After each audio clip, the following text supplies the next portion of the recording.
वरिष्ठांनी यावर लक्ष देऊन विचार केला पाहिजे। लोकांमध्ये चुकीचा मेसेज जातो। गणेश नाईक यांच्या टीकेवर श्रीकांत शिंदेंनी हे विधान केलंय।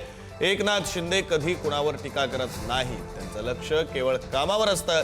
शिंदेंवर टीका करून त्यांना डिस्टर्ब करण्याचं काम सुरू आहे। गणेश नाईक ईडीचे ऑफिसर आहेत का असा प्रश्न श्रीकांत शिंदेंनी उपस्थित केलाय। तर हरामाचा पैसा कुणी कमावला, नवी मुंबईच्या जनतेला माहिती आहे, अशी टीका नरेश मस्केंनी केली। हे जरा वरिष्ठांनी याच्यावरती लक्ष देऊन याच्यावरती विचार करणं गरजेचं आहे की कशा प्रकारे जे आहे महायुतीमध्ये या सगळ्या गोष्टी ज्या आहेत त्या होत असतात। शिंदे साहेबांना त्यांच्यावरती टीका करणं आणि अपेक्षित करणं, शिंदे साहेब काहीतरी बोलते, शिंदे साहेबांनी अजूनपर्यंत विरोधकांवरती टीका केली नाही। आणि काही लोकांचं जे आहे थोडंसं वयाच्या हिशोबाने प्रॉब्लेम होत असतो।